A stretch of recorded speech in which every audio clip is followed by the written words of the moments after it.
Bonjour, moi c'est Marlène Armand et je suis courte pointière.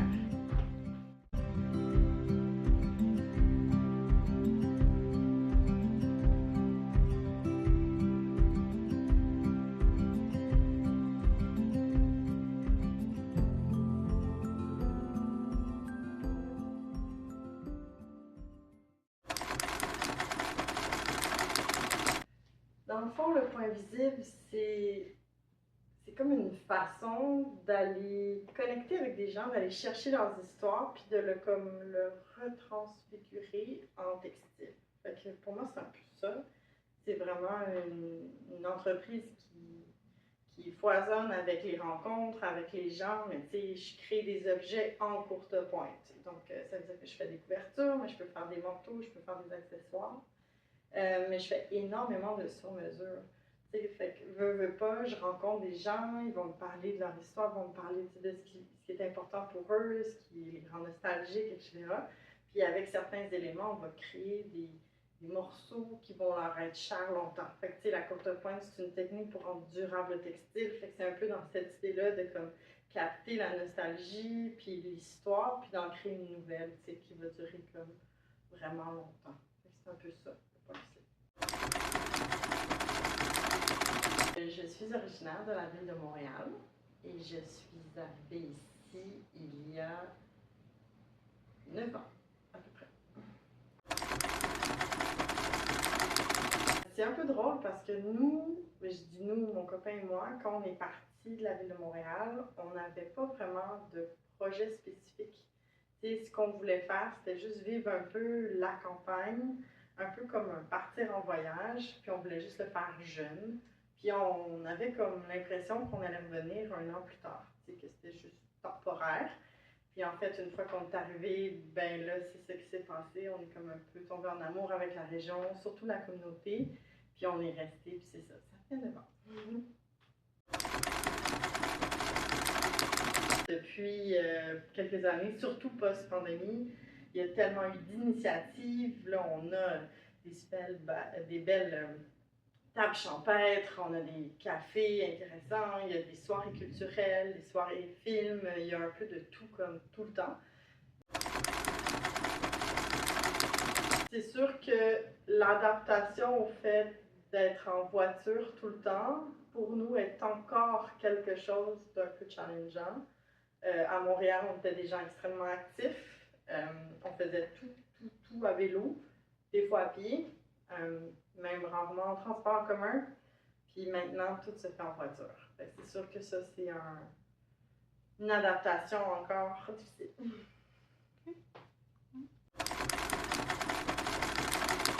Je me suis inscrite au Cercle des fermières de Cowansville. Et puis là, j'ai rencontré une fermière qui s'appelle France Verrier. Puis dans le fond, elle est courte pointière, puis elle était professeure, elle est encore. Et puis, elle a accepté de me montrer toutes les techniques qu'elle savait de la courte pointe, tout l'ABC du traditionnel. Puis moi, ça m'a comme ouvert un monde devant moi. Ça a vraiment comme créé des petites étincelles.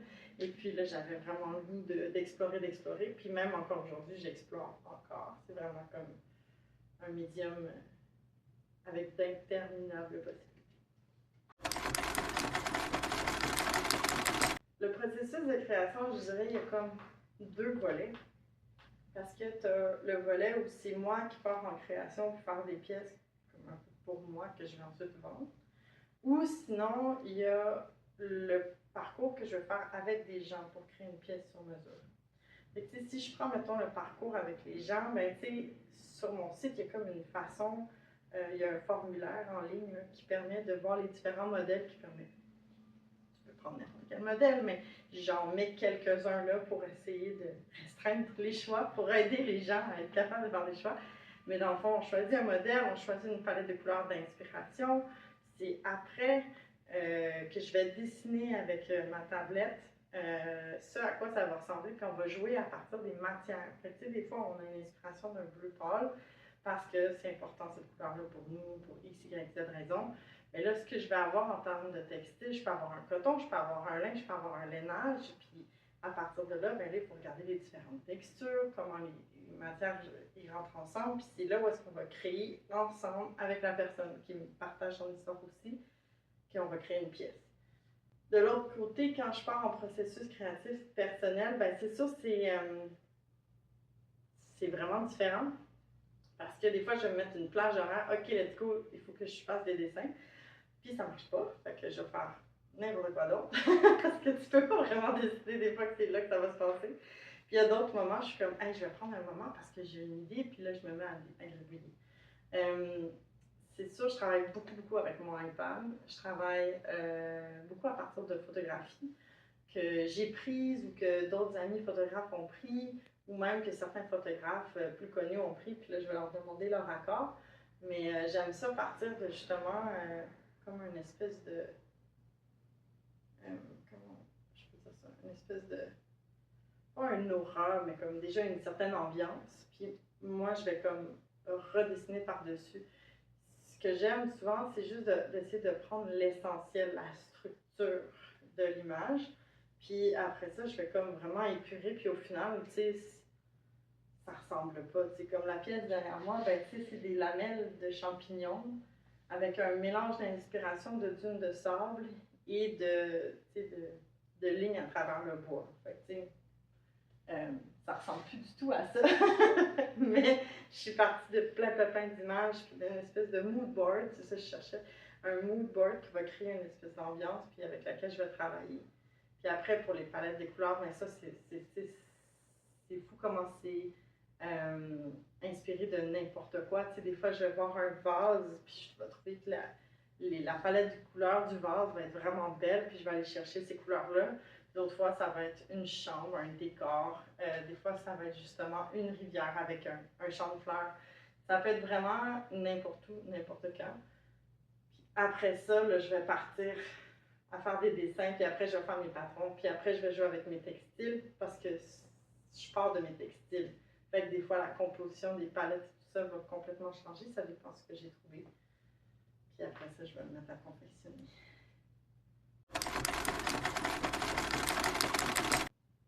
C'est pas clair, l'inspiration.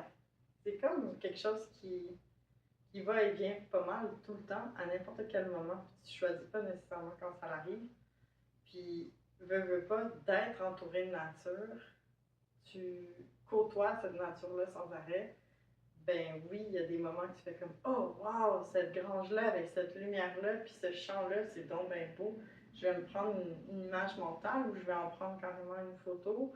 Ou sinon, je vais, tu sais, c'est comme un peu du tous les jours. Fait que, tu sais, veux pas, quand tu es entouré de beau, je pense que ça l'aide à être plus inspiré, en fait.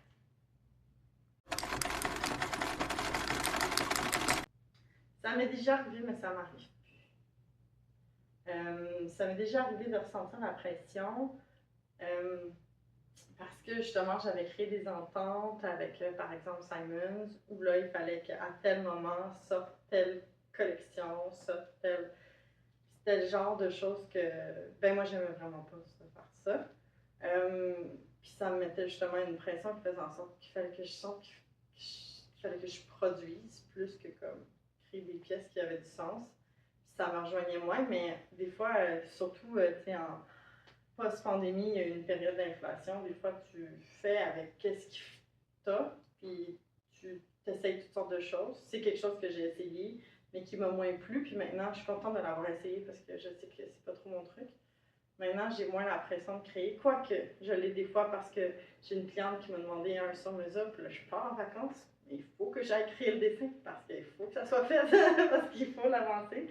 Mais la majorité du temps, les clients, ils sont plus je suis pas pressée, prends le temps qu'il te faut. Puis ça, j'apprécie parce que ça m'enlève justement une grosse dose de pression que je trouve complètement inutile parce qu'au final, ben, ça n'empêche, je trouve, la créativité. Mais il faut quand même avoir un deadline parce que sinon, on peut procrastiner à l'infini. Tout ce qui est textile, par exemple, j'aimais ça faire des projets qu'on dit do it yourself.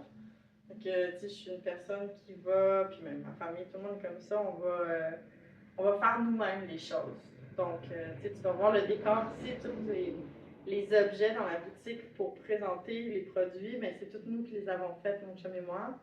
Et mon père qui nous a aidés aussi. Tu sais, on va tout faire nous-mêmes, tous les objets qu'on a besoin dans la vie de tous les jours. La table de cuisine, c'était nous qui l'avait faite, etc., etc. Fait que oui, on est très manuel chez nous. C'est le fait de ne pas toujours faire la même chose. J'ai des moments créatifs, j'ai des moments où c'est plus justement pragmatique, rationnel, parce qu'il va falloir que j'écrive des textes, que je joue avec les chiffres, que j'analyse. Ah, moi j'aime vraiment ça. Je pense que j'ai vraiment la fibre entrepreneuriale. J'aime beaucoup analyser des data. J'aime beaucoup trouver des solutions. Puis j'aime beaucoup créer, puis être ma propre boss. Fait que je te dirais que fibre entrepreneuriale et création, ça va très bien pour moi dans mon cas. Puis justement, ça permet d'avoir un horaire un petit peu plus diversifié parce que je pense que si je faisais juste la création ou si je faisais juste la production ou juste la fibre entrepreneuriale, l'aspect plus communicationnel ou administratif, je pense que je m'y plairais moins. Mais le fait que ce soit un mix de tout, c'est ce qui fait en sorte que j'aime vraiment ça.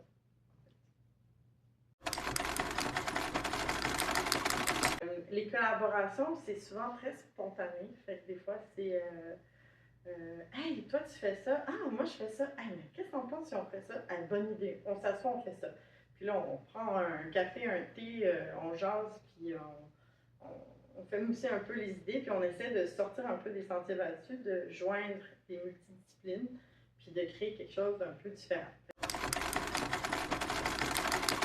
Il est vraiment c'est serré, vraiment. C'est pas juste un jeu de mots textile. C'est vraiment que tout le monde se connaît, puis tout le monde va s'entraider d'une façon ou d'une autre. T'sais. Il n'y a pas tant de compétition dans la région. C'est pas tant de la compétition parce que tout le monde va avoir son petit grain de sel différent. Je me rappelle, comme, mettons, des couturiers, couturières, il n'y en a pas 1 million qui sont talentueux puis qui sont professionnels dans la région. Puis, je me rappelle, mes couturières, couturiers ont travaillé avec plein d'autres entreprises à côté, on se partage les mêmes personnes d'une certaine façon. C'est ah, ben là, il a fait un temps chez nous, puis là, l'horaire lui convient plus, ben là, il va pouvoir aller faire cet horaire-là, telle personne à côté. Fait que, on s'entraide vraiment beaucoup en se donnant, se partageant la main-d'œuvre, en fait. Même si ce serait une compétition parce qu'on veut les mêmes employés, ben au final, non, tout le monde y trouve son compte, puis on s'entraide. Je suis arrivée ici, puis c'était pas en état, là, c'était vraiment intense, ça a été abandonné pendant plusieurs années, mais tu voyais le potentiel, ils venaient changer les fenêtres, on avait vu sur la rivière, puis j'ai fait comme, wow, ok, je vais venir à Sandwiches. Tout le monde était comme, il n'y a pas rien, il n'y a rien à Sandwiches, c'est mort Sandwiches, qu'est-ce que tu fais là? Puis je suis comme, non, je le file. Tout le monde était comme, je suis comme, il y a un super café à côté, puis c'est cool, tu sais. Puis Resto au Mille commençait à peine, puis on était comme, ça va le faire. Puis en fait, maintenant, j'en regrette vraiment pas mon spot parce que justement, l'espace au Mille qui est de plus en plus genre foisonnant, ils viennent de recevoir une étoile Michelin, ils ont vraiment une belle team. Puis là, tu sais, on s'apporte de la clientèle de qualité incroyable, des touristes, c'est vraiment wow. Le café à côté aussi, ça apporte toute une autre vibe.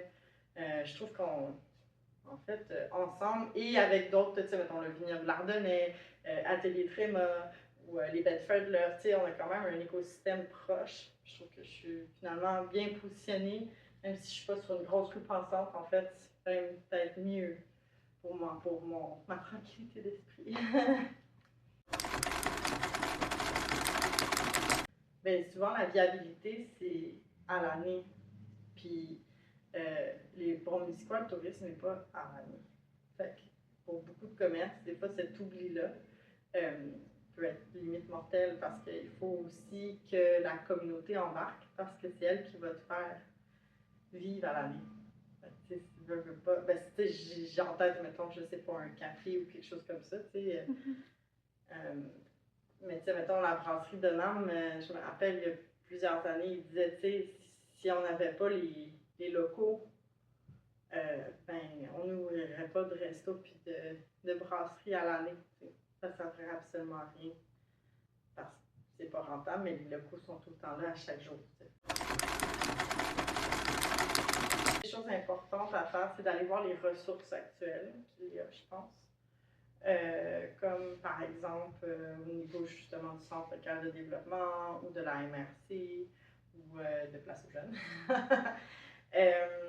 Je pense aussi que de prendre le temps, tu sais, de vivre un peu la vibe, tu sais, de louer un appart.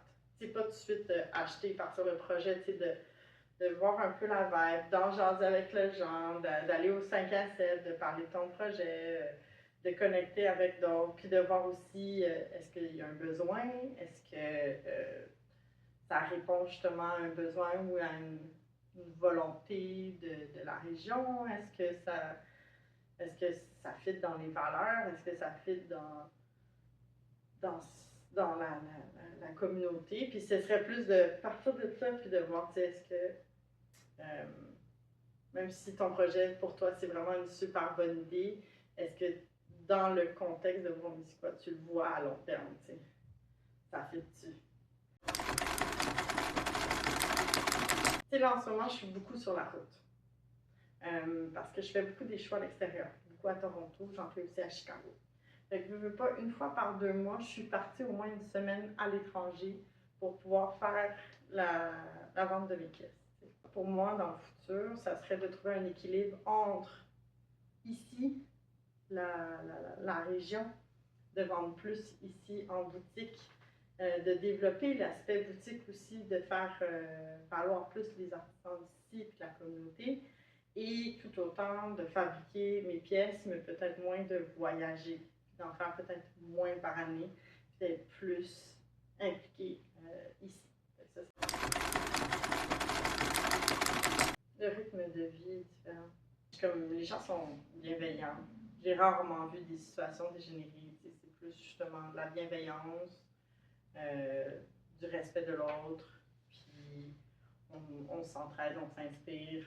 J'aime vraiment beaucoup la région pour son rythme un petit peu plus extérieur. On est tout le temps dehors, on joue dehors. J'aime vraiment ça.